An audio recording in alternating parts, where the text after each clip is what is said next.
안녕하세요. 저는 30대 후반 여자입니다. 여러분은 헛똑똑이란 말을 들어보신 적이 있나요? 저는 부모님께 가끔 듣긴 했지만 크게 신경 쓰지 않고 넘겼었는데요. 제 인생에서 큰 사건을 겪은 지금은 그야말로 제가 헛똑똑이로 살아왔다는 걸 뼈저리게 느꼈답니다. 저는 학창 시절부터 공부도 열심히 하고 주어진 일도 잘 해내서 주변 사람들에게 똑 부러진다는 말을 자주 듣고 살아왔는데요. 저를 정말 잘 아시는 부모님은 제가 똑똑한 척하는 헛똑똑이라서 막상 제 몫도 잘 챙기지 못하고 허튼 짓을 한다는 걸 잘 알고 계셨던 거죠.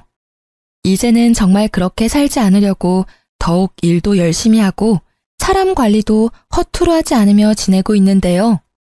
얼마 전에 가장 비참했던 시절에 저를 가장 힘들게 만들었던 사람을 우연히 마주치게 되었답니다. 바로 전 신우였는데요. 제가 다니는 회사 안의 화장실에서 딱 마주치고 말았죠. 손을 씻고 있는데 누군가 뒤에서 쏘아보는 시선이 느껴져서 돌아보니 신우가 한쪽 입술만 픽 올리면서 저를 비웃고 있는 게 아니겠어요? 아니, 이게 누구야? 원수는 외나무 다리에서 만난다더니 안 그래도 한 번 만나면 머리털 좀 다 뜯어놓고 싶었는데 하필 면접 보는 회사에서 만날 게 뭐야?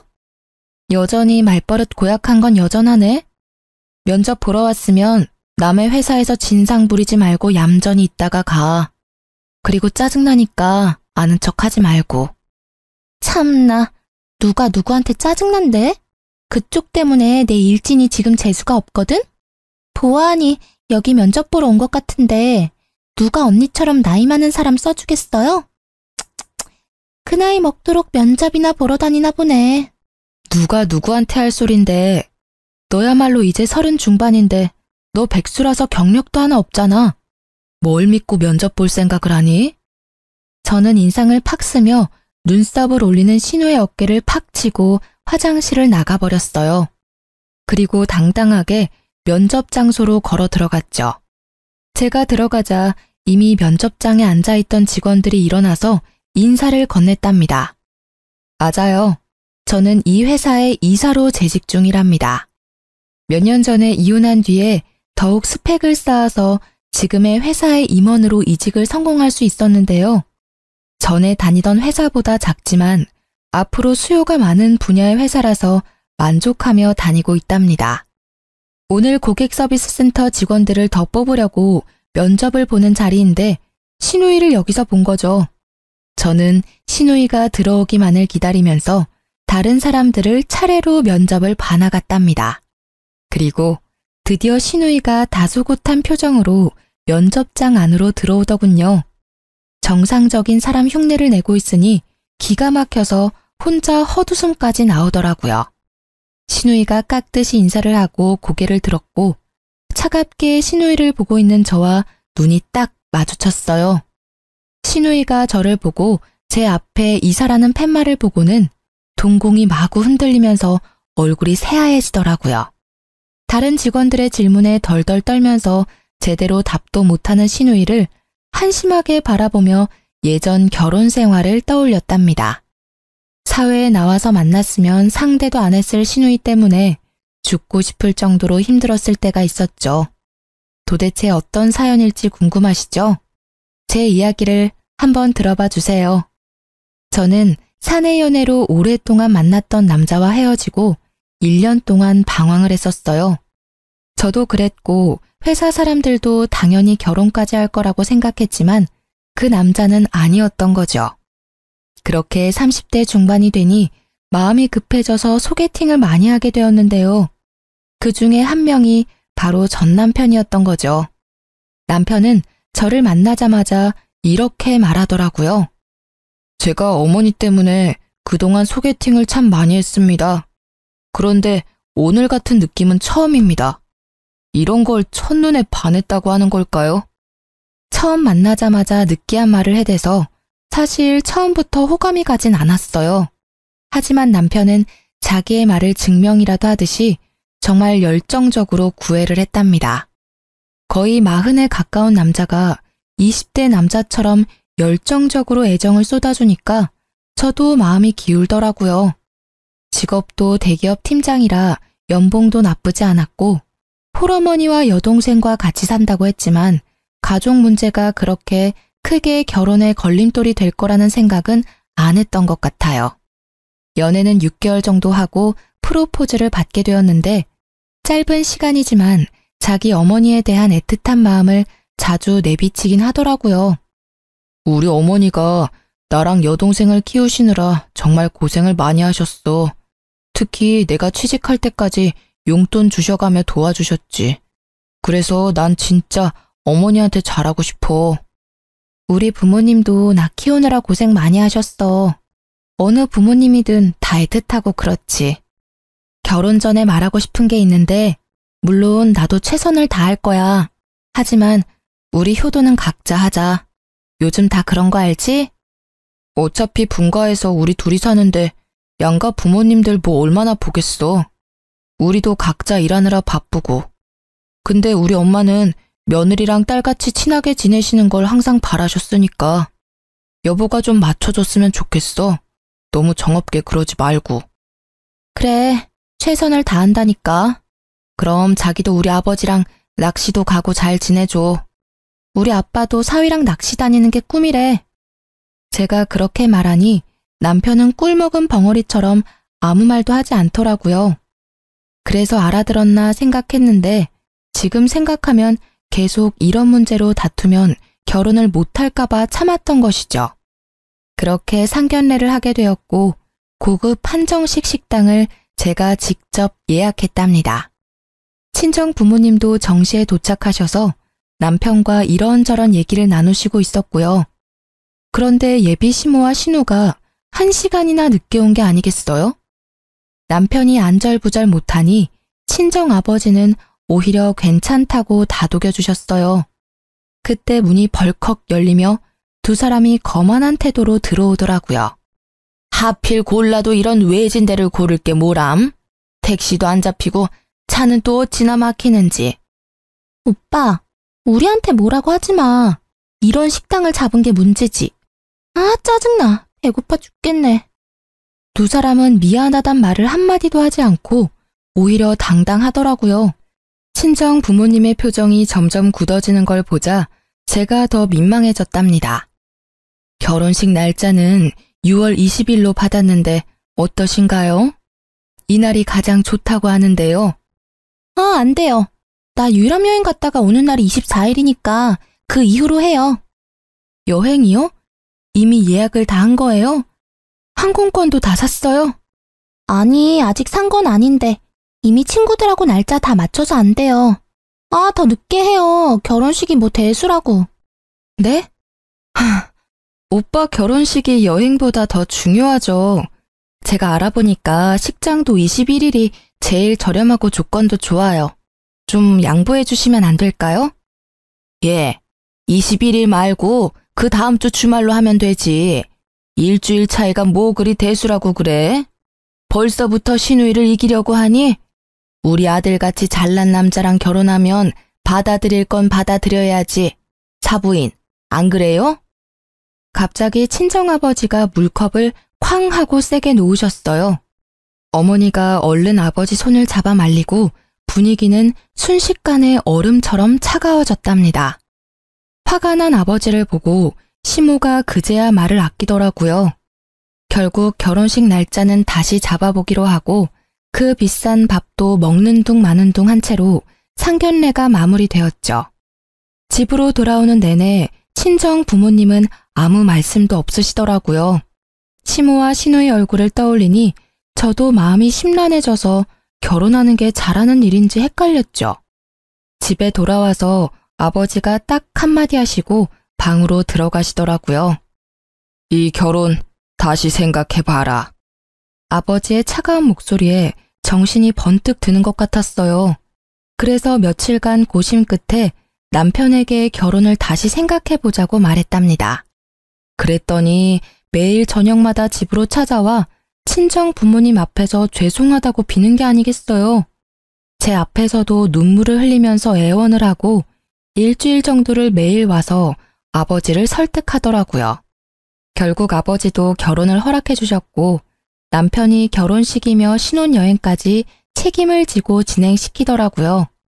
제가 신경 쓰지 않도록 세세한 부분까지 신경 써가며 결혼식을 준비하는 걸 보니 이 남자를 믿고 살아가 봐도 좋겠다는 생각이 들었죠. 그렇게 여름에 신부가 되어 결혼식을 치르는 날이 다가왔답니다. 신부 대기실에서 친구들과 사진 찍으며 얘기를 나누고 있는데 문이 벌컥 열리더라고요. 문소리만 듣고도 본능적으로 신우이라는 걸 알겠더라고요. 신우를 본 친구들이 경악을 하며 저를 바라봤어요. 그래서 저도 신우를 쳐다봤는데 세상에 하얀 원피스를 입고 왔더라고요. 거기다 빨간 구두를 신고 화장도 세상 촌스럽게 하고 와서 누가 보면 결혼식 파토 내려고 온 여자인 줄 알겠더라고요. 아가씨, 왜 한복을 안 입고 원피스를 입었어요? 근데 원피스 색이 좀... 색이 왜요? 이거 베이지 색이에요. 내가 살 때도 흰색 아닌 거 확인하고 산 거예요. 나도 예의는 있어요. 그리고 이거 명품이라고요.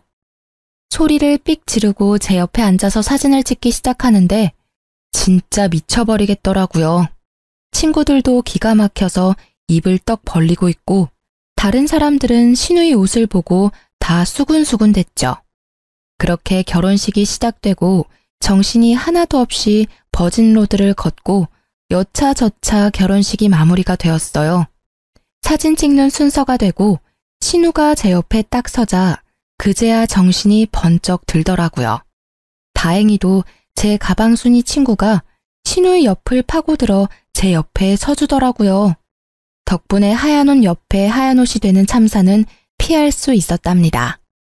그렇게 정신없이 사진을 찍고 부케도 던지고 마무리가 되었어요. 그때 갑자기 시모가 앞으로 떡하니 나와 사진사를 부르는 게 아니겠어요? 이제 다 찍은 거죠? 그럼 나 좀 찍어줘요. 여기 배경도 멋있고 좋네. 아, 얼른요. 사진사가 영문을 몰라 쳐다보니 시모가 얼른 의자를 하나 가져와서 가운데에 딱 놓고 앉더라고요. 자자, 얼른 찍어줘 봐요.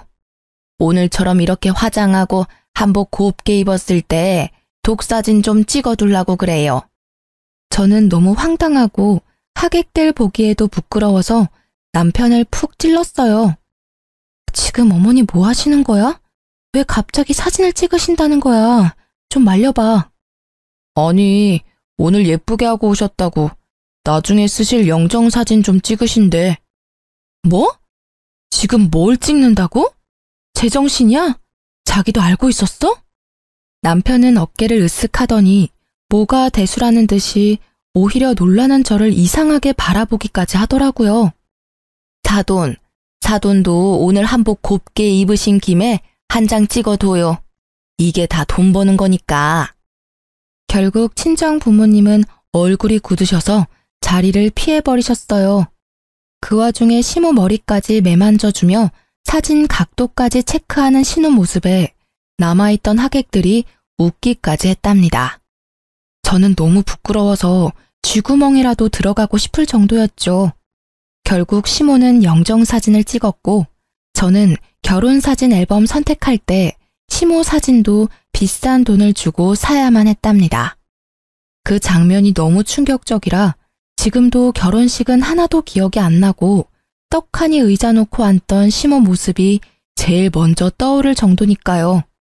신혼집은 시댁과 차로 10분 거리에 있었어요. 남편이 시댁이 있는 동네가 좋다면서 직접 전세 자금까지 다 내면서까지 마련한 아파트였기 때문에 어쩔 수 없이 가까이서 살게 된 거죠. 신혼여행 다녀오고 그 다음 주 주말부터 시모가 남편에게 전화를 해서 집에 오라고 난리를 부리더라고요. 엄마가 나랑 떨어져 살게 되니까 적응이 안 돼서 너무 울적하시대. 토요일마다 집에 와서 같이 밥 먹자는데 가면 안 될까? 매주 토요일마다 가자고? 그건 좀 너무하지 않아? 나도 쉴 시간은 있어야지. 그럼 일요일은 우리 집에 매주 갈 수 있어? 아니잖아. 지급은 초반이니까 좀 맞춰드리고 점점 안 가면 되지. 너무 깐깐하게 굴지 말고. 일단 이번 주는 가는 거다. 알았지? 그렇게 토요일에 시댁에 가게 되었는데요. 진짜 너무 가기 싫었지만 신혼이니 좋은 게 좋은 거란 심정으로 따라 나섰죠. 저녁 5시쯤 도착해서 나가서 외식을 하던지 배달을 시켜 먹으려고 생각을 하고 있었는데요. 시댁에 딱 들어가니 시모가 제 인사도 받지 않고 고갯짓으로 주방을 가리키는 게 아니겠어요? 황당했지만 주방으로 들어가 봤는데 싱크대 가득 장봐온 채소며 고기들이 쌓여 있더라고요. 어느새 제 옆으로 다가온 시모가 말했어요. 어디 이제 시집을 왔으니 솜씨 좀 보자. 오늘은 간단하게 갈비찜이랑 잡채 좀 해봐라. 내가 너 힘들까봐 장까지 미리 다 봐뒀다. 이런 시어머니가 어딨니? 전 요리 잘 안 해봐서 갈비찜 같은 건 못해요. 나가서 외식하면 안 될까요? 너는 나이가 몇인데 음식도 못하는 게 말이 되니? 앞으로 명절이며 제사며 어떻게 하려고 그래? 너는 이 집안의 큰 며느리야. 얘가 아주 정신을 빼놓고 살았네. 니네 엄마는 여지껏 뭘 가르친 거야? 그리고 못하는 게 어딨어? 지금부터 배워. 요즘 인터넷 보면 만드는 법 다 나와 있잖아. 보면서 해봐. 시모는 저만 남겨두고 거실로 가버렸죠. 황당해서 남편을 좀 부르려고 했는데 셋이 예능 프로를 보며 아주 배꼽을 잡고 웃고 있더라고요. 진짜 어이가 없어서 남편과 눈 좀 마주치려고 계속 애쓰고 있는데 시모가 저를 매서운 눈으로 째려보면서 얼른 하라는 식으로 또 고갯짓을 했죠. 저는 하는 수 없이 갈비찜 만드는 법을 검색해서 따라해보기 시작했어요. 처음 만드는 거니까 시간도 오래 걸리고 정신도 없고 미치겠더라고요. 혼자 불 앞에서 땀을 뻘뻘 흘리며 요리를 하고 있는데 신우가 어슬렁거리며 주방으로 들어왔죠. 뭐 타는 냄새 나는 것 같은데?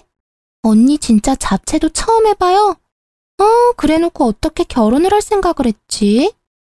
아가씨, 지금 정신 하나도 없으니까 좀 도와주던지 아니면 나갈래요?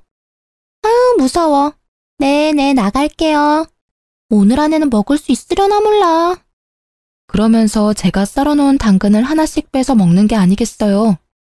제가 도끼 눈을 하고 쳐다보니까 신우가 훗 하고 비웃고는 들었던 당근을 탁 던져버리고 나가더라고요.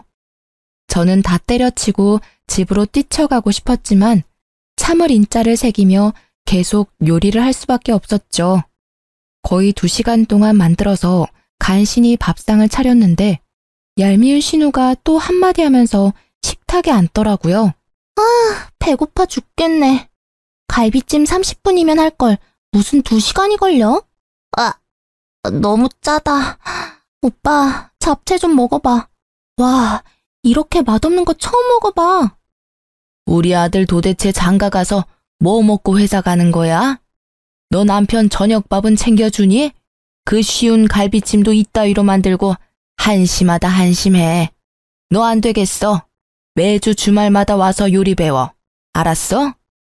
저희는 저녁까지 회사에서 다 먹고 와요. 그리고 요즘 밀키트가 얼마나 잘 나오는데요.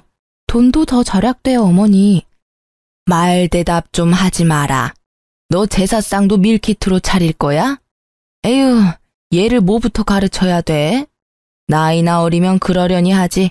이건 40이 다 돼가면서 남편 밥도 제대로 못 차리는 걸 하필 데려와가지고. 시모는 거칠게 숟가락을 내던지면서 소리를 지르는 거예요. 저는 너무 놀라고 이런 대접받는 게 이해가 되지 않아서 화가 머리 끝까지 났답니다.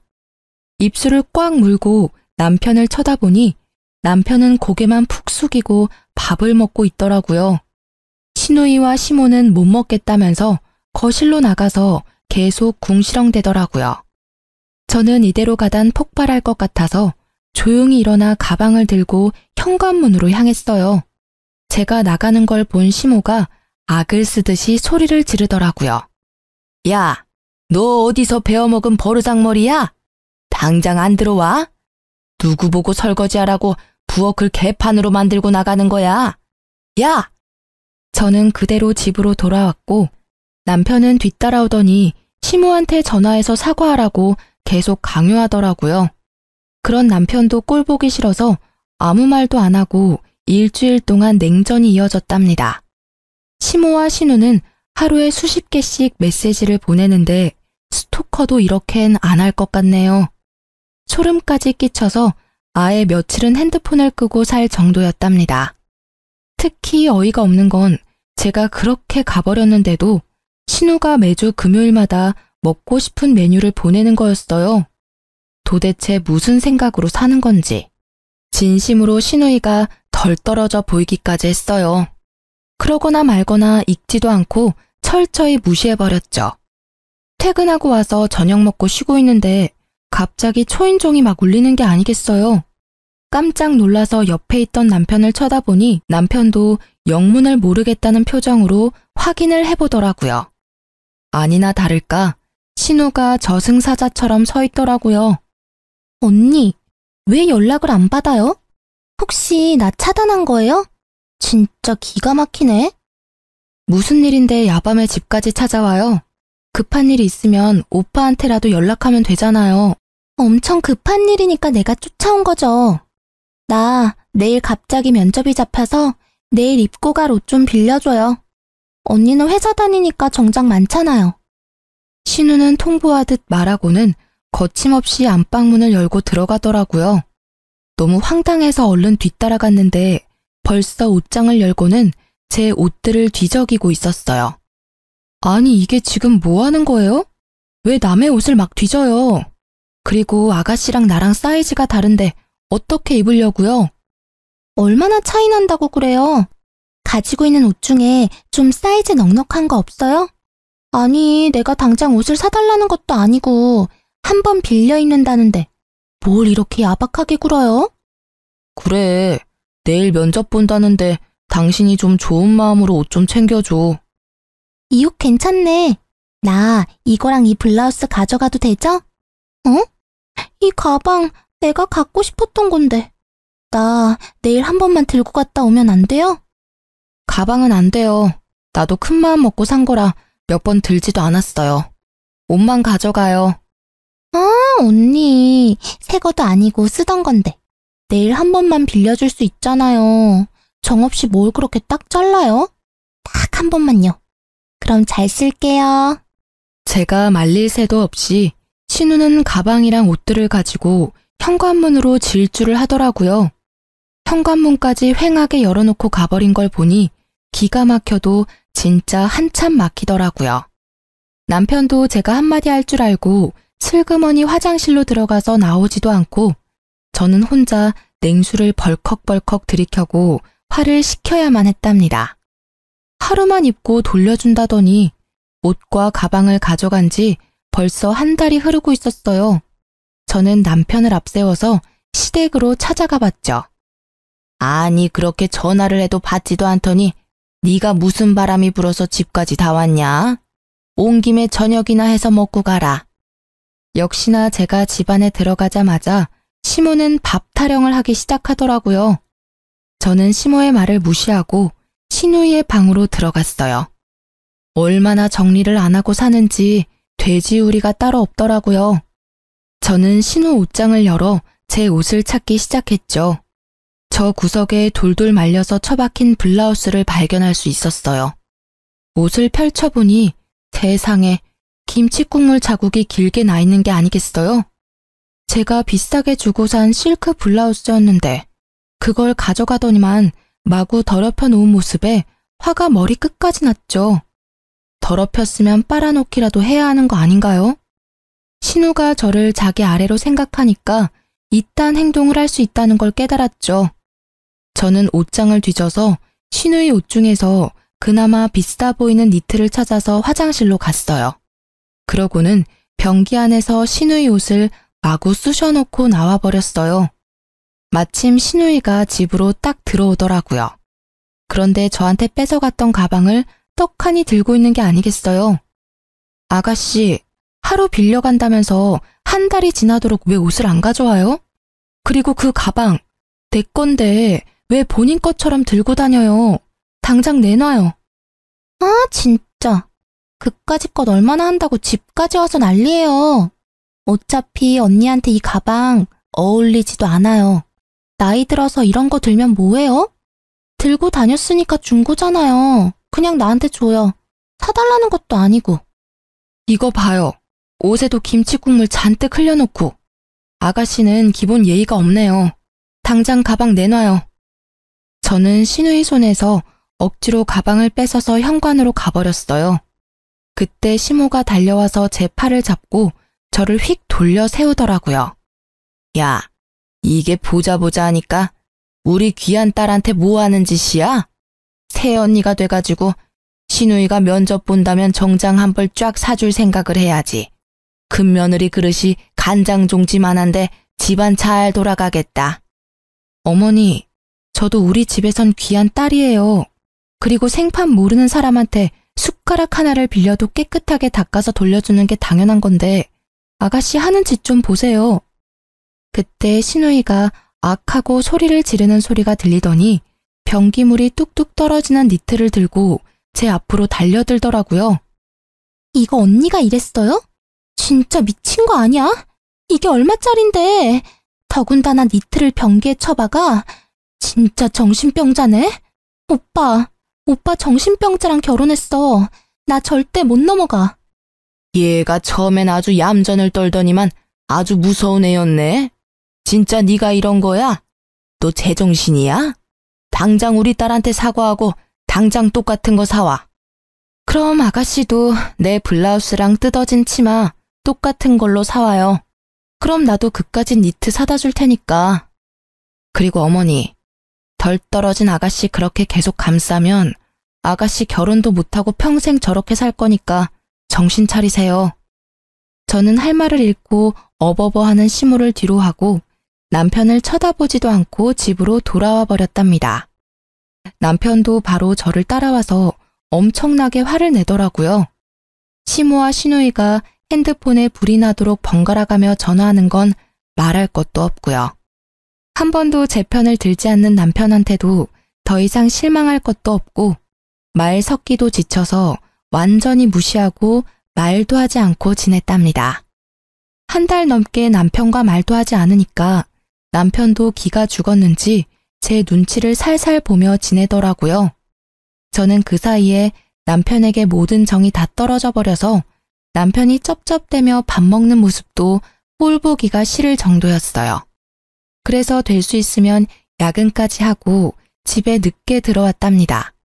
주말에도 근무를 지원해 남편과 함께 있는 시간을 최대한 만들지 않으려고 했어요. 그렇게 몇 달이 지나고 잠잠하던 시모가 슬금슬금 연락이 오기 시작하더라고요.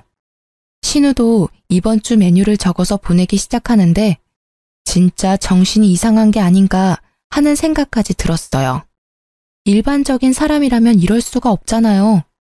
하루는 제가 정신없이 일을 하다가 전화가 와서 확인도 안 하고 받았는데 앞불싸 신우이더라고요. 이제야 전화를 받네요. 엄마가 이번 주 토요일에 와서 닭볶음탕 만들어서 같이 먹재요. 그럼 지금까지 했던 행동들 용서해주고 다시 잘 지내본다니까 장 봐서 일찍 와요. 내가 용서받지 못할 행동한 게 있나요? 아가씨가 나한테 잘못을 빌어야 될 것 같은데. 아가씨 면접 붙었어요? 떨어졌죠? 그럼 지금 하는 일 없는 백수잖아요. 아가씨가 어머니한테 닭볶음탕 좀 만들어서 효도 좀 해봐요. 됐죠? 말 다 했어요? 나도 알바 하거든요. 나한테 이렇게 대한 거 엄마한테 다 말할 거니까 알아서 해요. 내가 엄마 대신 좋게 말해보려고 했는데 안 되겠네 진짜. 저는 픽 비웃어주고는 전화를 끊어버렸어요. 그날 밤 늦게 집에 들어갔는데 남편이 저를 기다리고 있었는지 소파에 다소곳이 앉아있더라고요. 그러더니 바로 어디론가 전화를 걸더니 대뜸 저한테 핸드폰을 넘겨주는 게 아니겠어요? 인상을 쓰며 전화를 받았더니 시모가 악을 쓰기 시작했죠. 야, 네가 뭔데 시어미를 무시해? 네 부모가 그렇게 가르치든? 너 내가 내일 네 회사 쳐들어가서 다 깨부수고 망신 주기 전에 토요일에 장 봐서 집으로 튀어와. 알아들었어? 저는 시모와 전화를 끊고 남편을 쏘아보았어요. 당신 솔직히 몇 달째 시댁에도 안 가고 안부 전화도 안 하고 너무한 거 아니야? 나한테 쌀쌀맞게 구는 건 내가 참을 수 있는데 우리 엄마한테는 그러지 마. 나 키우느라 얼마나 고생을 하셨는데. 며느리랑 좀 잘 지내고 싶으시다는데 도대체 왜 그래? 그럼 당신은 왜 우리 집에 전화도 안 하고 가지도 않는 건데? 신우가 나한테 미안하다고 상식적으로 한마디만 했어도 내가 이렇게 정 떨어지진 않았어. 아니, 사위랑 며느리가 같아. 사위는 손님이라잖아. 손님이 전화하냐? 그리고 그거 옷 몇 푼이나 한다고 그 난리인지 난 지금도 이해가 안 된다. 가족끼리 싸우기도 하고 화해하고 그렇게 사는 거 아니야? 당신 너무 이기적인 거 알아? 토요일에 무조건 가는 거야. 역시 남편과는 대화가 전혀 통하지 않았어요. 그놈의 닭볶음탕이 이렇게 저를 힘들게 할지는 상상도 못했는데 말이죠. 저는 작년 이맘때쯤에 저를 떠올려 봤어요. 시댁과 남편과 엮이지 않았을 땐 자유롭고 홀가분한 삶을 살았었는데 지금은 너무나 숨이 턱턱 막혀왔어요. 결혼하지 말라는 친구들의 말이 그냥 행복에 겨운 투정인 줄 알았는데 진심이었을 것 같다는 생각이 들었죠. 왜 결혼을 했는지 너무나 후회되고 할 수만 있다면 작년으로 시간을 되돌리고 싶었답니다. 결국 토요일에 장을 봐서 남편과 시댁으로 갔죠. 집 안으로 들어가 보니 시모와 신우는 저를 아는 척도 안 하고 텔레비전을 보고 낄낄대고 있더라고요. 저도 말 섞기 싫어서 바로 주방으로 들어가서 재료를 손질하기 시작했어요. 닭을 데치고 있는데 시모가 어느새 쓱 들어와서 제가 하는 걸 보고 있더라고요. 닭볶음탕 해보긴 했니? 닭 냄새 안 나게 잘해라. 네 남편이 얼마나 냄새에 민감한 줄 아니? 전 시모 말에 대꾸도 안 하고 요리를 해나갔어요. 시모가 머쓱해졌는지 알아서 주방을 나가더라고요. 그렇게 닭볶음탕이 완성되었고 저는 식탁에 한 상 차려놓았죠. 와, 냄새 좋은데? 맛있어 보이네. 처음인데도 그럴듯한데? 먹어봐야 아는 거지. 아니 하면 이렇게 잘하면서 왜 그렇게 튕겨? 세 사람 다 숟가락을 들고 먹기 시작했죠. 저는 가만히 앉아서 바라보기만 했답니다. 아, 이게 뭐야? 토할 것 같아. 왜? 얘, 이게 뭐니? 아우 짜! 소금을 들이부었어? 어머, 그렇게 짜요? 제가 처음 해봐서 맛을 잘 모르겠더라고요. 먹어봐도 계속 싱거워서 소금을 좀 더 넣었는데. 먹어보니 좀 짜긴 하네요. 어떡하죠?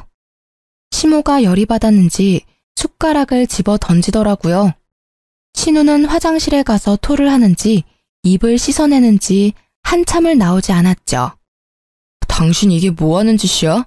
진짜 실수한 거 맞아?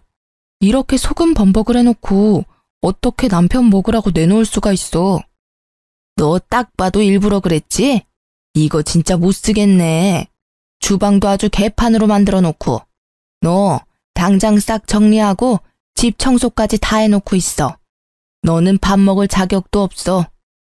우리는 나가서 밥 먹고 올 테니까 그때까지 기다리고 있어. 난 이번 일 절대 그냥 못 넘어가. 이건 우리 집을 무시하는 거야. 저는 아무 대꾸도 하지 않고 소금 범벅 닭볶음탕을 바라보고 있었죠. 세 사람은 기가 막히다고 한참을 열을 내더니 밖으로 나가더라고요. 저는 주방을 더 엉망으로 만들어 놓고 닭볶음탕이 담긴 냄비를 가지고 친정으로 향했어요. 사실 덜어놓은 한 접시에만 소금을 쏟아부었고 나머지는 정상적인 닭볶음탕이었거든요.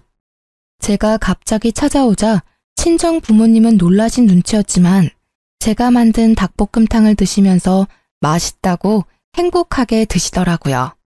저도 그런 부모님의 모습을 보며 그동안 부모님을 위해 요리 한번 제대로 해본 적이 없다는 걸 깨닫고 제 자신을 돌아보게 되었죠. 부모님과 식사를 마치고 수다를 떨면서 오랜만에 평화로운 시간을 보내고 있는데 아니나 다를까 핸드폰에서 불이 나도록 연락이 오기 시작했어요. 30분 정도 지났을까? 친정집 현관문을 누가 미친 듯이 두드리기 시작했답니다. 놀라신 부모님이 현관문을 열자 남편이 씩씩대며 서 있더라고요. 아니 자네, 이게 무슨 일인가? 왜 이렇게 문을 부수듯이 두드려? 제처 여기 있죠? 아무리 전화를 해도 받아야 말이죠. 야, 당장 나와. 야라니? 자네 왜 이렇게 흥분을 했나? 도대체 무슨 일인가? 저게 우리 집 주방을 개판으로 만들고 일부러 소금을 들이부어서 제 동생은 죽을 뻔했다고요. 아니 시댁을 얼마나 무시하면 그딴 짓을 합니까? 저 절대 못 넘어갑니다. 오늘 아주 버릇을 단단히 고쳐놔야지. 야, 당장 나와. 누가 들으면 내가 음식에 독이라도 탔는 줄 알겠네. 당신이야말로 우리 집에 와서 이게 무슨 행패야? 우리 집은 우스워 보여? 이게 아직도 말대답이야? 하늘 같은 남편을 이따위로 취급해? 당장 따라 나와. 남편이 제 손목을 세게 비틀어서 잡아 끌기 시작했어요. 화가 난 아버지가 남편을 팍 밀쳐버렸죠. 자네야말로 장인 장모를 얼마나 무시하면 내 앞에서 내 딸 손모가지를 비트나? 여지껏 우리 딸 이렇게 대한 거야? 당장 꺼지게. 당장! 친정아버지가 문을 못 닫도록 막아대는 남편을 다시 한번 세게 밀어서 넘어뜨리고는 현관문을 닫아버렸답니다. 남편은 한참을 쿵쿵 발로 현관문을 차다가 돌아갔죠. 너 여지껏 이런 취급을 받았어?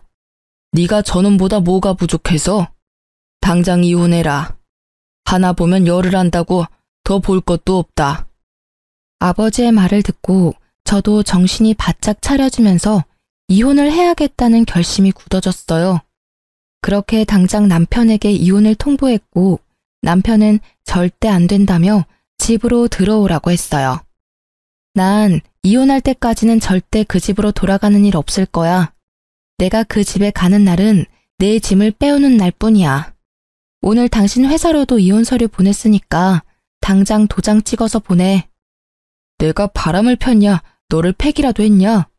내가 이혼 안 하겠다는데 네가 무슨 수로 이혼을 할 건데? 어디 한번 계속 개겨봐. 누가 이기나 보자. 저는 닭볶음탕을 만들러 간 날에 시모와 남편이 한 대화를 모두 녹음했었고 남편이 친정에 와서 소란을 피운 것도 모두 녹음을 해놓았었거든요. 일부분을 남편에게 보내자 남편이 일단 이혼 서류 들고 만나자고 태도를 바꾸더라고요. 그래서 약속 장소로 나가서 남편을 기다렸답니다. 문 쪽이 소란스러워 뒤돌아보니 시모와 시누이와 남편이 같이 몰려 들어오더라고요. 시모는 저를 보자마자 제 따귀를 마구 때리기 시작했어요. 저는 너무 놀라서 대응도 못하고 몸이 굳어버렸죠. 누구 마음대로 이혼이야? 너는 내가 오늘 버르장머리를 확실히 고쳐놓을 거야. 니까짓 게 뭔데 우리 집안을 무시하고 쑥대밭으로 만들어? 그것도 모자라서 우리 아들을 이혼남 만들겠다고? 이게? 지금 저 때린 거 후회하실 텐데요. 누군 이혼녀 되고 싶어서 되나요? 제 인생도 그쪽 때문에 아주 더럽게 꼬였네요. 보자 하니까 우리 엄마한테 뭔 말버릇이야? 이번엔 신우가 달려들어 제 머리채를 잡고 흔들기 시작했어요. 제가 신우의 팔목을 마구 핥히어대자 시모가 제 팔을 붙들지 뭐예요. 제가 무차별적으로 당하고 있는데 남편은 그 모습을 보고만 있더라고요. 여기요, 경찰 좀 불러주세요. 사장님!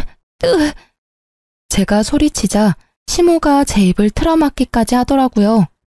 경찰이 올까봐 무서웠는지 저를 끌고 밖으로 나가려고 하길래 안간 힘을 써서 주저앉아 버티기 시작했답니다. 사람들이 신고를 했는지 다행히도 금방 경찰이 출동했고 다 같이 경찰서로 향했어요. 제 인생 처음으로 경찰서에 와서 조사도 받고 결혼하고 참 별일을 다 겪는다 싶었죠. 저는 경찰에게 폭행죄와 협박죄로 세 사람 모두 고발하겠다고 하고 진술서를 적기 시작했고 그 모습을 보던 세 사람이 펄쩍 뛰었죠. 아니 가족끼리 좀 다툰 거 가지고 무슨 협박죄? 형사님, 얘 좀 보세요. 말도 안 되는 소리를 하고 있네 진짜. 혜언니가 좀 정신이 이상해서 우리가 좀 주의를 준 거예요. 그리고 뭐 증거 있어요? 우리가 때린 증거 있냐고요. 참나, 증거는 차고 넘치네요. 목격자도 많고 카페에는 CCTV도 있습니다. 일단 고소 진행한다니 조사 들어가면 알게 되겠죠. 경찰 말을 듣고는 시모가 갑자기 제 손을 덥석 잡고 비굴하게 미소를 짓더라고요. 아유, 예. 내가 너무 화가 나서 정신이 어떻게 됐었나 보다. 정말 미안하다. 우리 서로 간에 이해하고 용서하고 다시 잘 지내보자. 우리 가족 아니니? 저를 정말 가족으로 생각하셨으면 그렇게 개 패듯이 패진 않았겠죠. 아니죠. 키우던 개도 그렇게는 안 때리겠어요. 저는 절대 합의도 고소 취하도 안 할 거니까 법대로 해요. 형사님, 계속 진행해주세요. 남편이 점점 일이 심각하게 돌아가는 걸 느꼈는지 저에게 조용히 말하더라고요. 고소 취하하면 이혼해 줄게. 원하면 지금 당장 도장 찍어줄게. 저는 바로 가방에서 이혼 서류를 꺼내서 남편에게 내밀었어요. 남편은 바로 도장을 찍어 건네줬죠. 일단 고소를 나중으로 미루고 이혼 서류부터 접수했고 시댁에게 폭력을 당했다는 증거가 있어서 좀 더 빠르게 판결을 받을 수 있었어요. 그렇게 1년이 채 넘지 않은 결혼 생활의 종지부를 찍게 되었답니다. 이혼 확정 신고한 바로 다음 날 저는 다시 해당 경찰서에 찾아가 고소를 진행했고 몇 달이 지나 시모와 시누이에게 폭행죄로 벌금이 선고되었다는 걸 통보받을 수 있었어요. 그리고 바로 남편과 시모에게 계속 연락이 왔고 제가 받지 않자 온갖 욕을 해대며 음성 메시지를 잔뜩 남겨놓았더라고요. 전 상대하기도 싫어서 바로 핸드폰 번호도 바꾸어버리고 남편과 시댁 자체를 머릿속에서 지워버리려고 온갖 노력을 했어요. 1년의 결혼과 이혼 과정은 제 인생에서 철저히 도려내고 싶은 부분이라 오히려 질질 끌지 않고 빨리 해결해서 감사할 뿐이었죠. 그렇게 5년의 시간이 흐르고 저는 연애도 하지 않고 오로지 일에만 몰두했답니다. 그러다가 헤드헌터에게서 현재 회사의 임원 자리로 스카웃 제의를 받아 이직을 하게 되었고 혼자여도 만족스러운 삶을 살아가고 있었죠. 그러다가 면접 자리에서 전 시누이를 딱 맞닥뜨리게 되니 예전 생각이 나서 기분이 너무 안 좋더라고요. 면접 내내 제 눈치만 보며 말도 제대로 못한 시누이는 쫓기듯이 면접장을 나가버렸어요. 그렇게 마무리가 되었나 싶었는데 복도에서 저를 기다리고 있더라고요. 제가 무시하고 지나가자 거칠게 제 손목을 낚아채는 거 있죠? 저는 시누이의 손을 탁 쳐내고 날카롭게 쏘아붙였어요. 이게 지금 예의 없게 무슨 짓이죠? 우리 집은 개떡같이 만들어놓고 혼자 아주 잘 나가고 계셨네? 너랑 이혼하고 우리 오빤 회사에서 잘려서 지금까지 백수야. 생활비가 없어서 우리 엄마가 청소 일하러 다니다가 허리 다쳐서 지금 요양병원에 있어. 다 너 때문이야. 어떻게 책임질래? 네 오빠가 잘려서 다시 직장 못 구하는 게 왜 내 탓이니? 무능력한 네 오빠 탓이지. 그럼 네가 정신 차리고 고깃집 불판이라도 닦아서 돈을 벌어야지. 너 지금까지 백수지? 뭐? 너 지금 말 다 했어? 너 때문에 빨간 줄 생겨서 취직도 못하는 거잖아. 네가 책임져. 그러니까 나 여기 합격시켜. 너 이사라며. 신우가 큰 소리를 내는 게 들렸는지 대표님이 이쪽으로 걸어오는 게 보였어요. 김 이사님, 무슨 일 있나요? 괜찮아요? 아닙니다. 아무 일 없습니다. 대표님, 오늘 면접 지원자인데 끝나고 뭘 좀 물어보셔서요. 신우의 눈에도 대표님이 젊은 훈남으로 보이는지 갑자기 얼굴을 붉히며 다소곳해지더라고요. 그 모습이 어이가 없어서 헛웃음이 났죠. 저는 주위를 둘러보고 아무도 없다는 걸 확인하고는 슬쩍 대표님의 팔짱을 꼈답니다. 대표님이 놀라서 저를 바라보다가 저와 눈이 마주치고 흐뭇하게 미소를 지었어요. 그 모습을 보고 신우이의 입이 떡 벌어진 채 굳어 있더라고요. 비밀로 하자더니 소문이라도 나면 어쩌려고 그래요? 나야 좋지만. 사실 저는 대표님과 1년 넘게 사내 연애 중이었답니다. 저보다 4살이 많은데 일만 하느라 여지껏 연애도 많이 해보지 않았던 대표님과 매일 야근하며 붙어있다 보니 이성적인 감정이 싹 트더라고요. 슬슬 결혼 얘기가 나오고 있어서 곧 회사에도 알릴 예정이긴 했지만 신우의 부끄러워하는 얼굴을 보니 일부러 보여주고 싶었달까요? 합격자는 내가 결정하는 게 아니라 서류 전형과 면접 점수를 합산해서 공정하게 선발할 예정입니다. 합격자 발표까지 기다리세요. 입술을 씹으며 저를 노려보는 신우이를 뒤로하고 대표님과 함께 사무실로 돌아갔죠. 당연히 합격하지 못했고요. 다시는 마주치고 싶지 않을 뿐입니다. 전 매일을 바쁘게 일하며 지내고 있고 대표님의 프로포즈를 받아 곧 결혼식을 올릴 예정이랍니다. 이번엔 아픔 없는 결혼 생활을 이어나가고 싶은 마음이 크네요.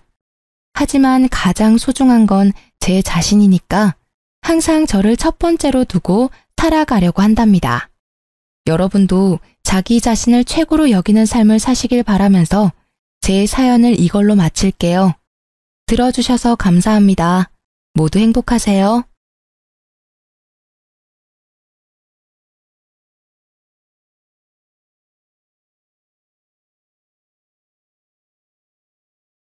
안녕하세요. 저는 대구에 사는 30대 여성입니다. 간호사로 병원에서 근무하다가 지금은 육아휴직 중이에요. 친정엄마랑 시댁 얘기를 하다가 이렇게 사연 보내게 됐네요. 저는 남편과 선을 보고 결혼했어요. 소개는 시아버지께 받았습니다. 시부는 저랑 같은 병원에서 일하시는 교수님이셨어요. 늘 저만 보면 소개시켜주고 싶은 사람이 있다고 하셨는데요. 바로 본인 아들이었답니다. 남편은 시부처럼 의사는 아니었고요.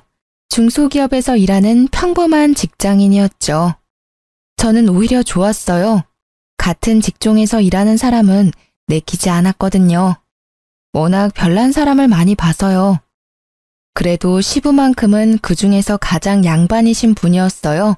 성격도 너무 좋으셨죠. 저런 분이 아버지면 그 자식은 어떨까 하는 궁금증도 있었습니다. 남편은 인상도 좋고 멀끔했어요. 남편과는 선을 보고 몇 개월 뒤 바로 결혼했어요. 눈 깜빡해보니 어느새 결혼식장이더라고요. 그리고 신혼여행을 다녀온 뒤 바로 임신이 됐습니다. 남편은 아이를 가진 저를 살뜰히 챙겨줬어요. 시댁 식구들도요. 그래서 저는 결혼 잘했다 라고 생각했죠. 아이를 낳고 나서야 이 결혼 뭔가 잘못됐다는 생각이 들었습니다. 여보, 체중계 올라가 봐. 응? 갑자기 무슨 체중계야? 아, 얼른 올라가 봐. 남편은 아기 분유를 먹이고 있는 저에게요. 새벽부터 체중계에 올라가 보라고 보챘습니다. 남편의 재촉에 저는 얼떨결에 아이를 안고 체중계에 올랐습니다. 우리 아기가 3.8kg였나? 대충 4kg 빼면 와, 당신 미쳤어? 아니, 갑자기 소리를 질러. 소영이 분유 먹이고 있잖아. 저는 놀랐지만 소근소근 말했어요. 그런데 남편은 여전히 큰 목소리로 제게 말했습니다. 아니, 그게 문제야? 당신 웨딩드레스 입을 때 몸무게 50kg도 안 됐잖아. 근데 지금 애 몸무게 빼도 63kg야. 이해가 안 된다. 당신 지금 아침부터 뭐 하는 건데? 뭐 하기는? 이제 애 낳았으니까 당신 몸무게 얼마나 돌아왔나 확인했지. 장난해? 지금 잠도 못 자고 졸면서 애 분유 먹이는 사람한테 이게 할 짓이니? 잠을 못 자서 부은 건가? 63보다 어째 더 나가 보여. 나 키 167이야. 결혼 전이 키에 비해 많이 말랐던 거고 63kg도 지극히 정상 체중이거든? 당신 뭐 잘못 먹었니? 처음에는 몰래카메라인 줄 알았어요. 뭐 이벤트라도 준비해서 일부러 화나게 만드는 건가 싶었죠. 근데 남편은 진짜 맑은 눈의 광인처럼 눈을 반짝이면서요. 여자의 몸무게에 대해 열변을 토하더라고요. 자기가 바라는 이상적인 몸무게에 대해서요. 아니, 지금 당신 출산하고 한 달이나 지났어. 근데 예전 몸으로 안 돌아온다고? 그러니까 좀 적당히 먹지. 야, 너야말로 애 낳은 지 한 달 된 마누라한테 뭐? 적당히 좀 먹지? 장난하니? 너 나가. 당장 방에서 나가라고. 순간 눈이 돌더라고요. 남편에게 아기 방에서 나가라고 손에 잡히는 대로 물건을 다 던졌습니다.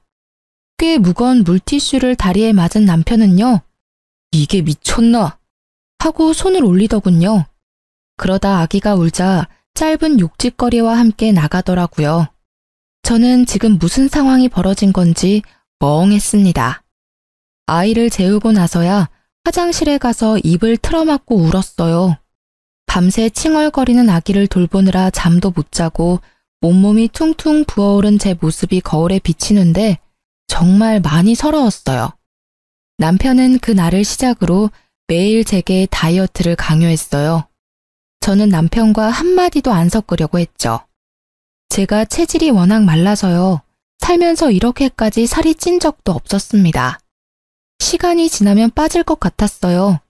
아기 한 명 돌보는데도 많은 에너지가 소모됐거든요. 제 예상대로 5kg는 육아하면서 금방 빠지더라고요. 실시간으로 그렇게 살이 빠지는 중인데도 남편은 더 빼라는 얘기를 했죠. 5kg 빠지면 뭐해? 아직 58kg잖아. 한 달 준다. 한 달 안에 빼. 당신이나 다이어트해. 키에 비해 과체중이야. 아니, 비만인 듯. 남자는 이 정도 나가는 게 맞아. 그건 키 큰 남자 이야기고. 제가 그대로 남편에게 똑같이 갚아주니깐요. 남편은 뭐라 반박하지 못하고 시익시익 화만 내더라고요. 그러다 시댁에 갔는데 정말 도저히 참을 수 없는 일이 일어났습니다. 시부 빼고 시댁 식구들이 다 모인 자리였는데요. 시모가 진수성찬을 차려놨더라고요. 돼지갈비찜, LA갈비, 찜닭, 고기 요리만 3가지였고요. 잡채 등등 아주 상다리 부서질 것 같았어요. 남편이 저를 비록 사람 아닌 돼지 취급했지만 시모라도 날 챙겨주는구나 싶었습니다.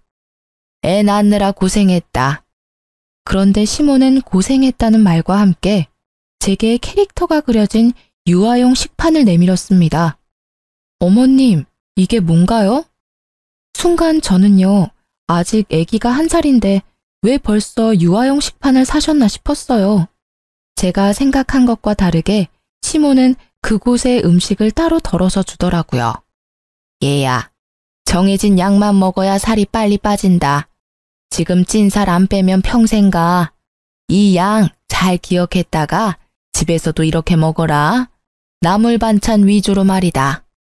얼마 전 출산하고 아직 몸도 다 추스리지 못한 며느리에게 어떻게 살을 빼라고 할 수 있는 걸까요? 저는 아무런 대답을 할 수 없었습니다. 식판에는 심지어 고기 반찬은 하나 없고 국도 없었어요. 오직 나물만 있더라고요. 어머니 참 너무하시네요. 식판을 보면서 저는 실소를 터뜨렸어요. 그러자 시모는 당황한 듯 소리치더라고요. 아기가 분유 먹으니까 엄마는 영양 좀 모자라도 돼. 미용적으로 살 빼는 게 우선이지. 예. 매일 같이 얼굴 보고 살 부대끼는 네 남편 입장도 생각해야 하지 않겠니? 으이그, 봐. 내가 진작 다이어트 하라고 했지? 남편은 시모를 거들어서 제게 면박을 줬어요. 아이 낳고 처음 방문하는 시댁이었는데 그런 대접을 받다니 너무 충격적이었습니다. 순간 욱했지만 저는 그 자리에서 싸우기 싫어 말을 더 보태지 않았죠. 그저 눈물을 꾹 참고 바보같이 식판에 밥을 먹었습니다. 남편과 남편의 친척들은 제가 혼자 그렇게 먹든 말든 아무도 신경 안 쓰더라고요. 남편과 시엄마는 고기 반찬 골고루 아주 잘 먹더라고요. 저 육류 좋아하는 편도 아니고요. 임신했을 때 고기도 일부러 챙겨 먹느라 힘들었어요. 어차피 따로 덜어주지 않아도 나물 말고는 다른 반찬 손도 안 갔을 거예요. 그런데 굳이 수치스럽게 저만 식판에 밥을 줬어야 했을까요? 집에 도착하자마자 저는 참았던 눈물과 서러움이 폭발했습니다.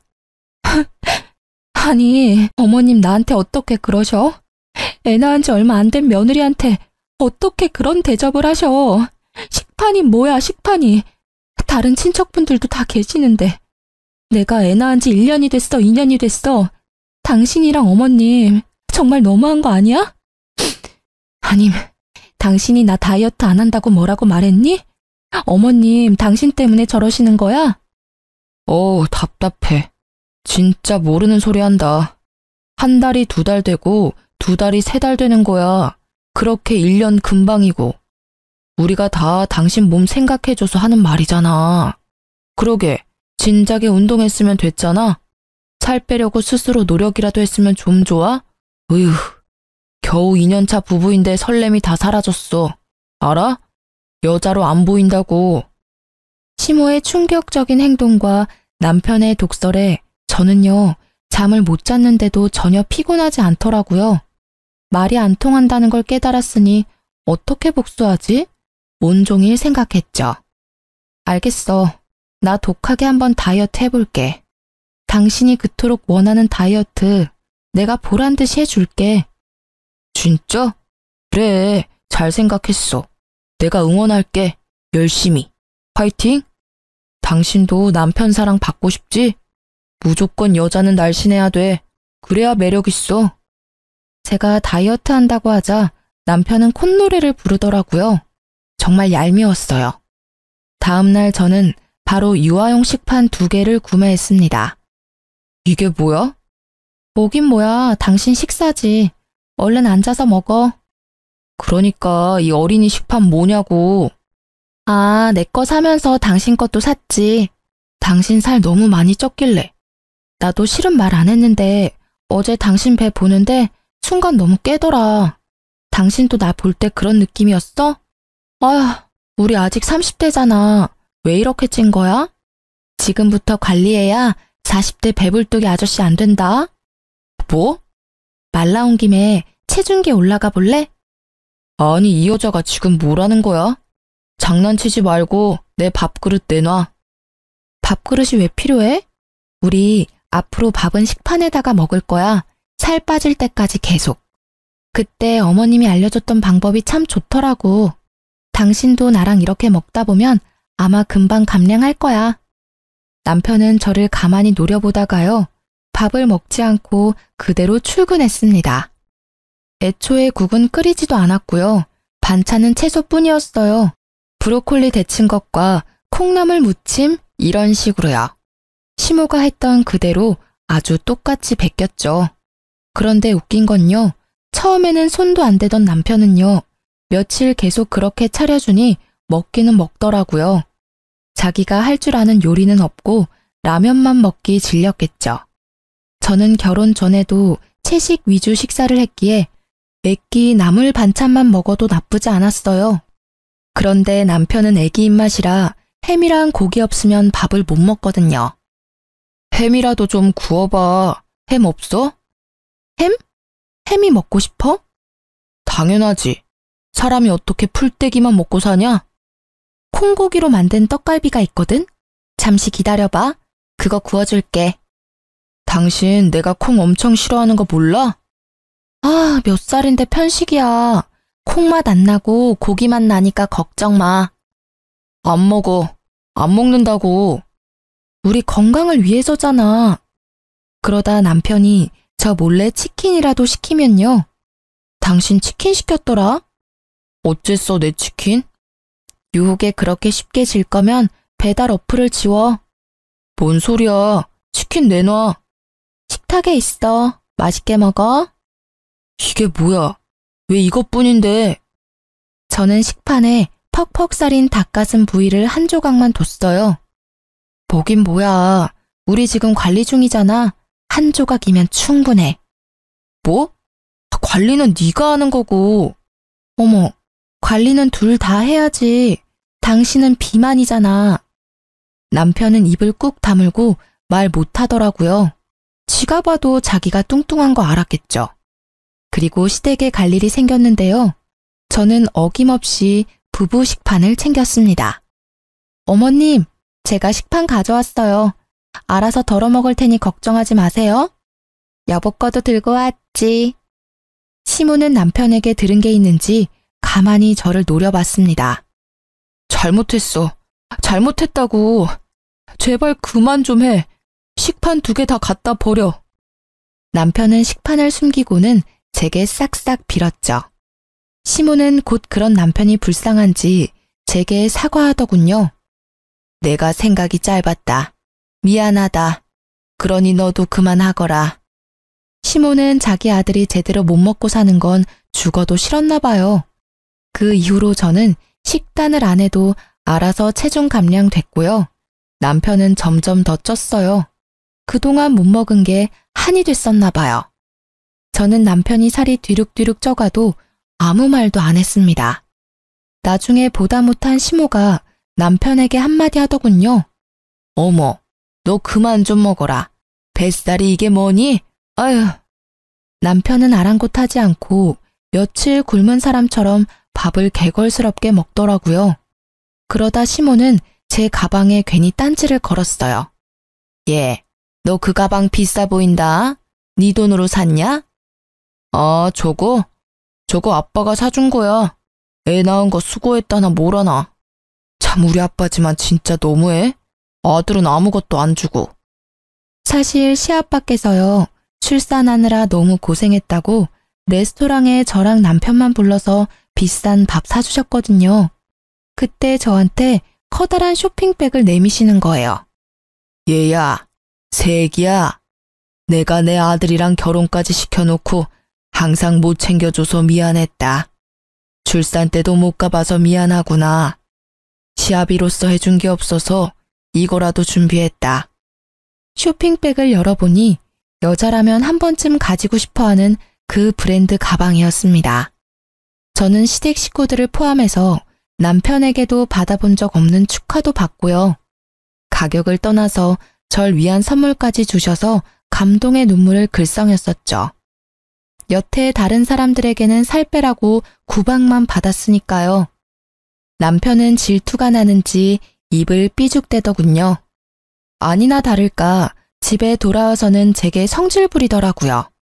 야, 임신은 너 혼자 하냐? 내가 도운 거잖아. 라고 제게 비아냥거렸어요. 저는 그런 남편에게 출산은 나 혼자 했잖아. 얼마나 아픈지 당신이 알아? 라고 비꼬았죠. 아무튼 그 가방을 제가 시댁에 올 줄 모르고 들었던 거예요. 뭐? 아니 애 낳은 게 무슨 유세라고 이 양반은 나한테나 잘하지. 그랬으면 이혼도 안 했을 텐데 말이다. 얘, 어디 보자.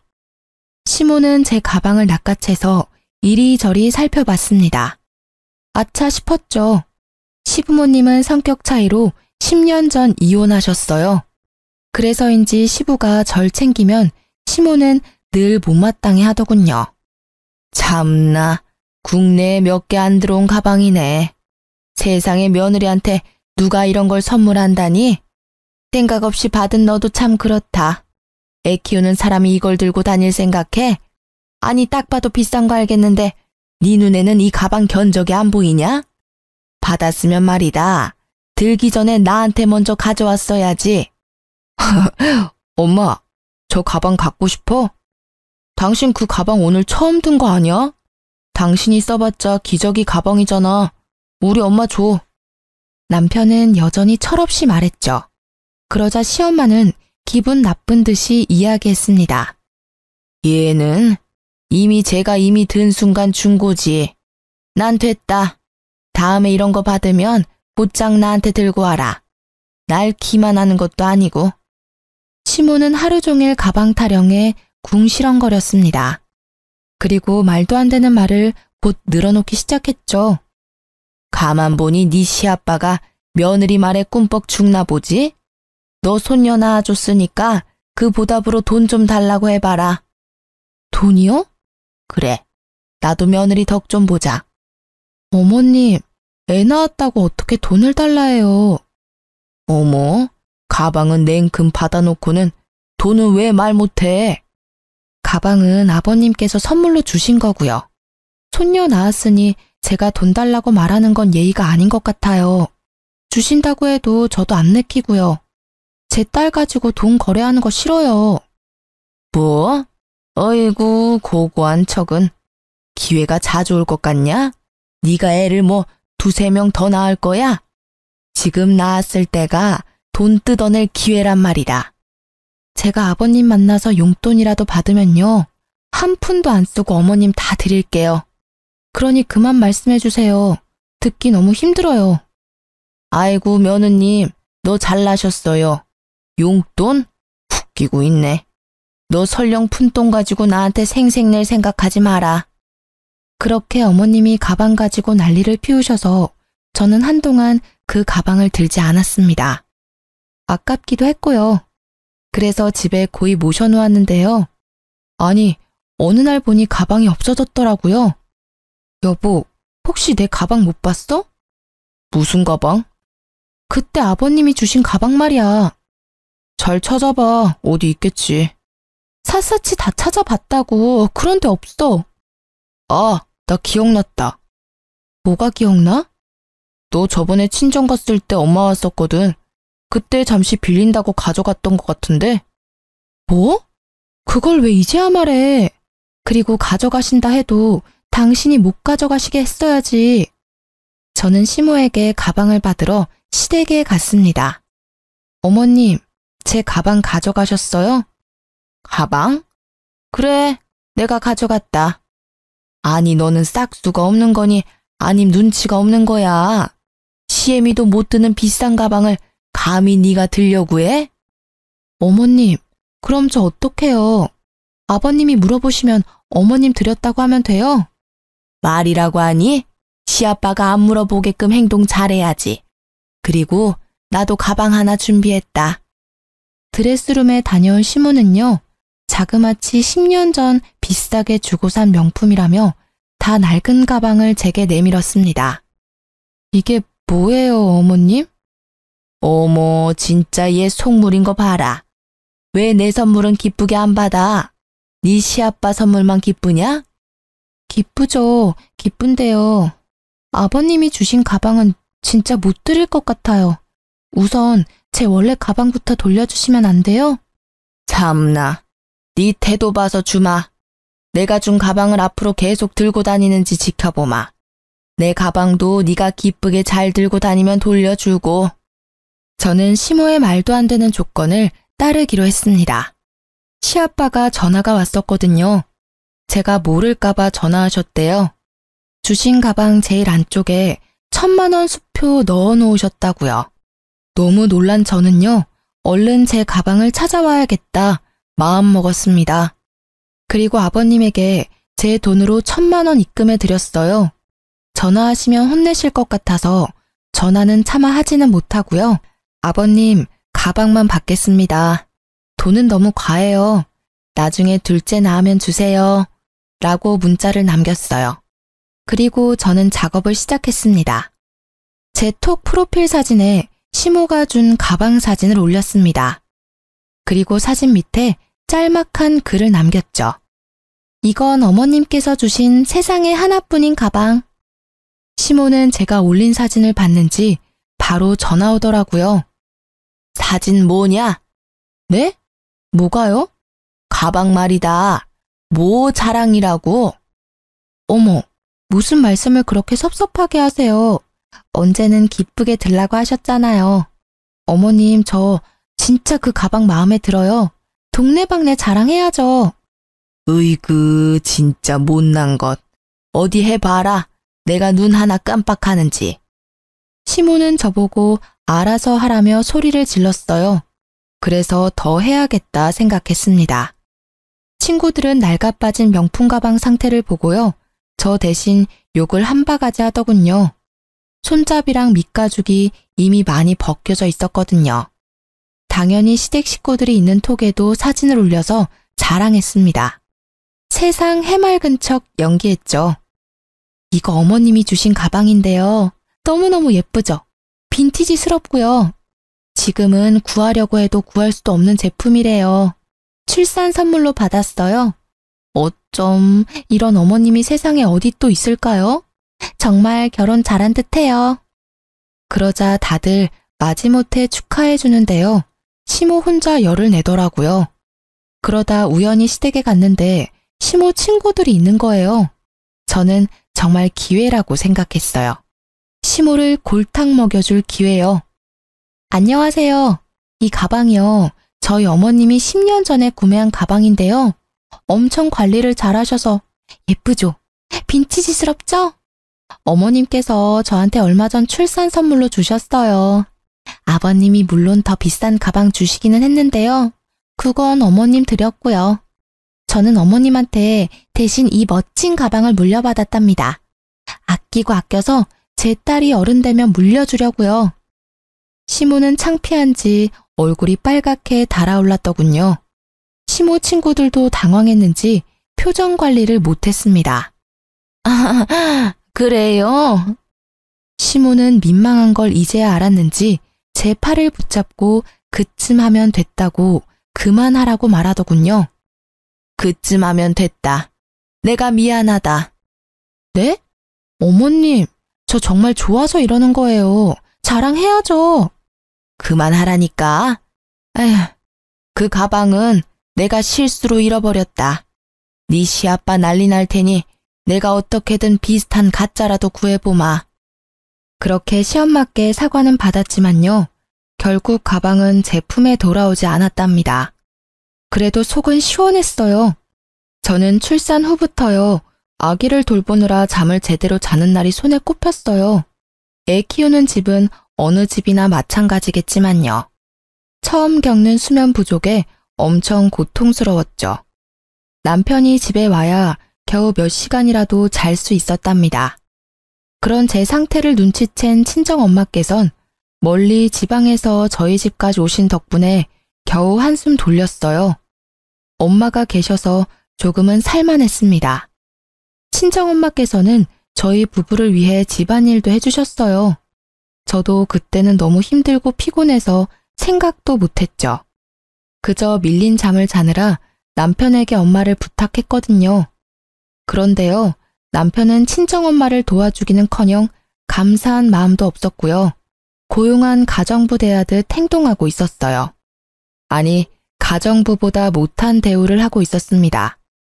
장모님, 제가 몇 번을 말해요. 이 옷은 세탁소 맡겨야 한다고요. 아이씨, 옷감 다 상했네. 아이고, 어째 윤서방. 미안해. 내가 또 깜빡했네.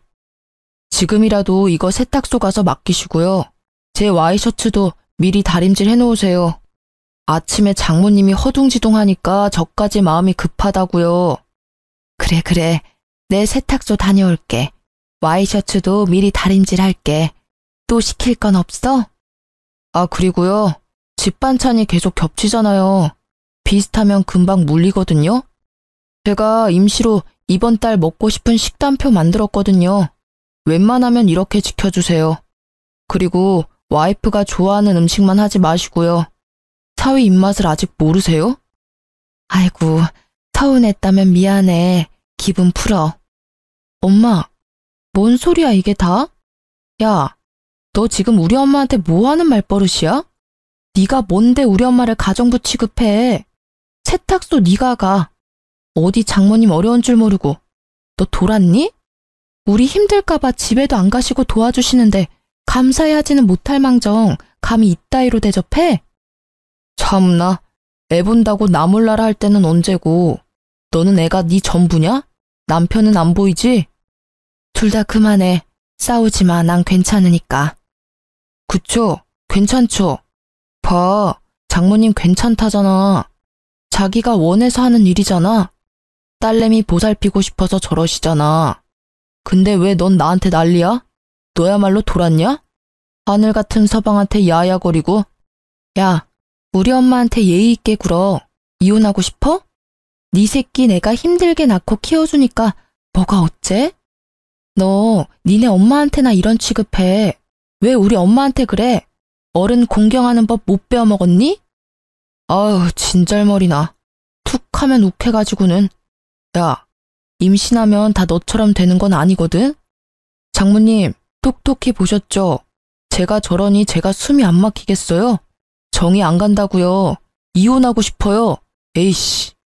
이혼? 내가 할 말이야, 이 자식아. 친정엄마 앞에서 할 말 안 할 말 다 하는 남편, 정말 화가 났어요. 저는 마침 잘 됐다고 이혼하자고 악을 썼죠. 남편은 뭐라 욕짓거리를 내뱉고요. 그 뒤로 집에 안 들어왔습니다. 시댁에서 자는 듯 했어요. 남편의 외박이 길어지자 친정엄마께서는 또 제게 미안해 하셨죠. 엄마 때문에 이게 무슨 일이냐? 너도 윤서방도 지금 예민해서 그래. 가장 많이 싸울 때가 아이 낳았을 때야.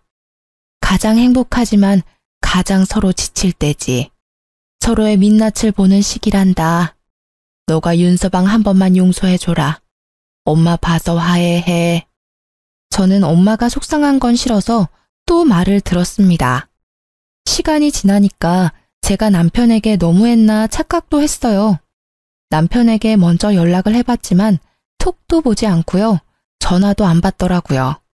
그때 마침 시모가 먼저 시댁에 잠깐 오라고 전화가 왔어요. 저는 아이를 엄마께 맡기고 시댁에 갔습니다. 이번에는 또 얼마나 저를 혼낼까 싶었죠. 단단히 마음먹고 갔는데요.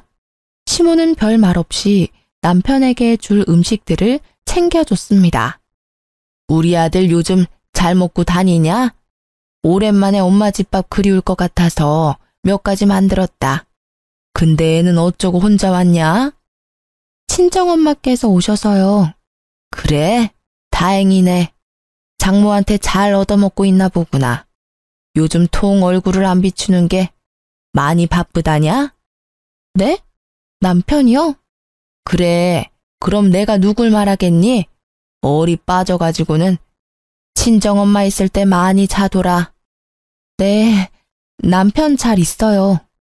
보아하니 남편은 이때까지 시댁에서 잔 게 아니었습니다. 저는 뭔가 쎄한 느낌이 들었죠. 하지만 시모에게 물어보지 못했어요. 시부에게 전화해 보려다가 그쪽으로 갈 리는 또 절대 없어서요. 혼자 끙끙 앓았습니다. 남편은 여전히 전화를 안 받았어요. 저는 다음날 점심에 그의 회사 부근으로 찾아갔습니다. 근처 카페에서 기다리려고 하는데요. 어디서 많이 본 남자가 있었어요. 네, 저희 남편이요. 처음 보는 어떤 여자랑 꽁냥거리고 있었어요. 잘못 봤나 싶어서 5분 정도 계속 지켜봤는데 일반적인 사이가 아닌 듯 싶더라고요. 저는 가슴이 쿵 내려앉았죠. 너 지금 뭐하니? 남편은 저를 보자마자 귀신 본 듯이 놀랐어요. 그리고 그 옆에 여자도요. 그게 다가 아니었어요. 매우 낯이 익은 가방이 보이는 거예요. 네, 여자가 들고 있는 가방은 분명 시아빠가 제게 준 선물이었어요. 야, 설마 이거 내 가방이야? 네가 빼돌렸었어? 둘이 뭔 사이야? 너 바람피니? 당신 뭐야? 뭔데 남의 남편이랑 히덕거려? 어머, 그런 거 아니거든요? 참지 못하고 카페 안에서 고래고래 소리를 질렀죠. 큰 소리가 나자 순식간에 집중됐어요. 절 노려보던 여자는 곧바로 얼굴을 가리며 도망갔죠. 가방도 두고요. 아니, 당신 갑자기 어디서 튀어나온 거야? 그리고 똑같은 가방이 세상에 한두 개냐? 이거 네 가방 아니야. 네 가방은 우리 엄마가 가져갔잖아. 바람이라니? 회사 동료야. 너 이제 어쩔 거야? 너 때문에 놀라서 저렇게 가버렸잖아. 아, 회사 동료랑 왜 단둘이 카페 구석진 자리에 앉아 있었어? 동료끼리 그렇게 꽁냥거린다고? 그게 말이 돼? 저는 남편을 밀쳐내고 가방 안을 뒤졌어요. 진짜 뭐 하는 짓이야? 왜 남의 가방을 뒤지고 그래? 진짜 억울하거든? 뭔 생각인지는 모르겠지만 일단 집으로 가. 가방 이리 내놓고. 저는 적반하장인 남편의 아랑곳하지 않고요. 제 가방 안에 있는 그 낯선 여자의 물건을 다 쏟았습니다. 그러자 남편은 제 뺨을 날리더라고요. 짝하고 짧은 마찰음이 나자 사람들이 더 웅성거렸어요. 그리고 저는 발견했죠. 여자의 핸드폰 케이스 뒤에 있는 사진을요. 그 여자와 남편이 포옹을 하며 찍은 사진이었습니다. 이래도 아니라고? 감히 네가 내 뺨을 때려? 남편은 저를 때려놓고 들키자 어버버거렸어요. 저는 그 둘이 마시던 음료를 양손에 들고요. 그대로 남편에게 부었습니다. 그리고 매장 직원들을 향해 사죄의 인사를 하며 소리쳤죠. 죄송합니다. 난리친 비용은 이 쓰레기가 다 배상할 겁니다. 청소비도 드릴 거예요. 다시 한번 너무 죄송합니다. 그러고는 남편의 뺨을 날리고는 빠르게 카페를 나왔습니다. 심장이 엄청 두근거렸습니다. 시아빠가 주셨던 가방의 의미는 비록 변질됐지만 당연히 챙겼고요. 긴장이 풀린 저는 울면서 시아빠한테 전화했습니다. 사실 친정엄마한테는 말하면 억장 무너지실까 봐요. 친정아빠한테 전화한다는 게요. 운다고 정신없어 그만 시아빠한테 전화해서 펑펑 울어버린 거죠. 시아빠는 마침 쉬는 날이라 제가 있는 곳으로 데리러 와주셨습니다. 저는 겨우 정신을 차리고 여태 있었던 일을 다 설명했어요. 시아빠는 제게 너무 미안하다고 고개도 못 드시더라고요. 아버님 잘못 아닙니다. 그 인간 잘못이죠. 그게 사실은 말이다. 알고 보니 시모랑 시부 이혼 사유가요. 성격 차이가 아니라 시모의 바람으로 이혼한 거였어요. 시부는 아들이 시모 같은 사람 만나지 말라고 저를 점 찍은 거였죠. 어떻게 그런 걸 지 엄마를 쏙 빼닮아? 아이고 멍청한 놈. 시부는 자기 아들이 멍청하고 좀 못났기는 해도요. 심성만큼은 착한 줄 알았대요. 이렇게 시모와 같은 잘못을 할 줄 몰랐다며 우셨죠. 그리고 제 가방도 새로 사준다고 하셨어요. 저는 이제 가방은 중요하지 않아서 괜찮다고 거절했습니다. 시아빠는 이혼을 하더라도 가방은 중요하다고 하셨죠. 고생스럽게 아이를 낳은 너에게 고마워서 사준 가방인데 그런 식으로 변질됐구나. 내 꼭 더 좋은 가방으로 보답하마. 그리고 나머지는 내가 직접 처리할 테니 기다려 주겠니? 이미 지칠 대로 지친 저는요. 잠자코 시부의 연락을 기다렸습니다. 남편과 시모 쪽도 잠잠하더라고요. 곧바로 시아빠는 시댁 사람들을 전부 호출했습니다. 저와 시부가 시댁으로 가자 시모는 어리둥절한 얼굴을 하고 서 있었죠. 시부가 아들이 바람 폈다고 하니 시모가 하는 말이 더 가관이었어요. 지금 그것 때문에 바쁜 식구들 다 모았어요. 그게 무슨 대수라고. 너도 참 그렇다.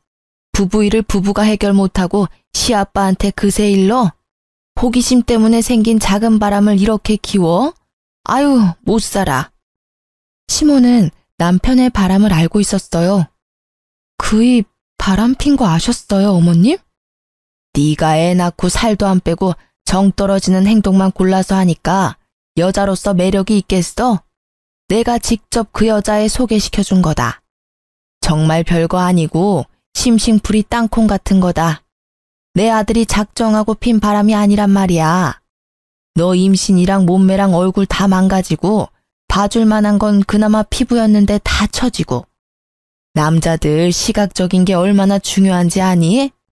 내가 그나마 그 애 연결해줘서 말이야. 우리 아들이 너랑 쉽게 이혼 생각 안 한 거다. 뭐 여자로서 창피한 줄 알아야지. 그게 뭐가 자랑이라고 사람들 다 불러서는. 아무도 묻지 않았는데 시모는 혼자 진실을 다 떠벌렸습니다. 어머님, 어떻게 그런 일을... 저는 눈앞이 핑핑 돌았어요. 이게 현실인지 악몽인지 구분이 안 됐습니다. 그게 사실이야? 당신이 다 꾸민 짓이야 이게?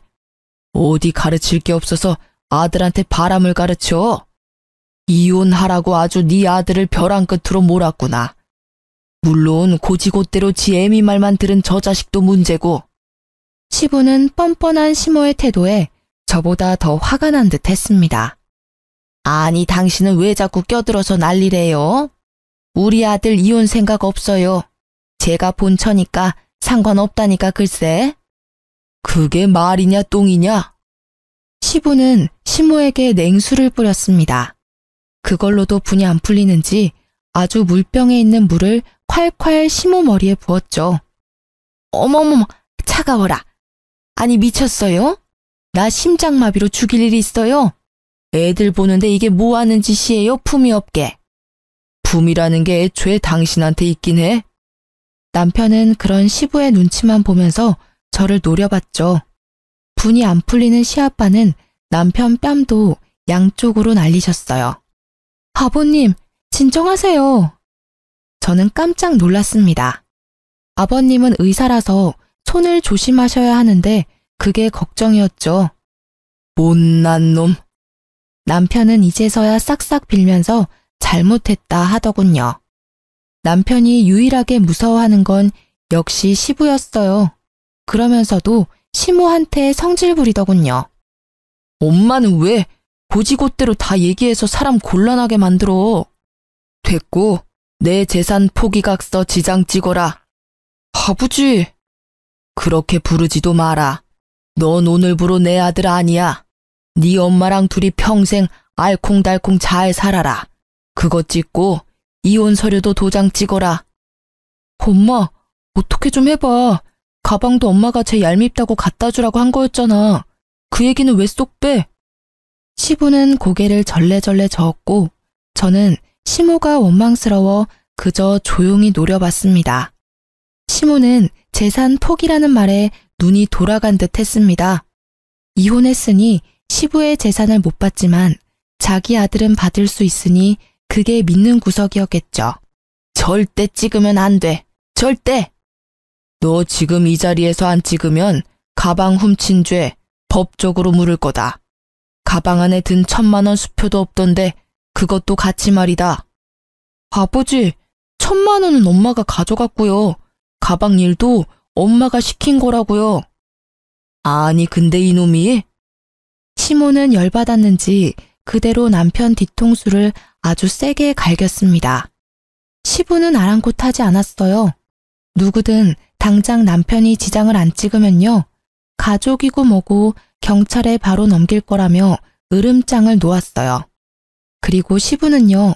아무 말도 못하고 상황을 지켜보던 시댁 식구들을 한번 쳐다봤다가 시모에게 귓속말을 했어요.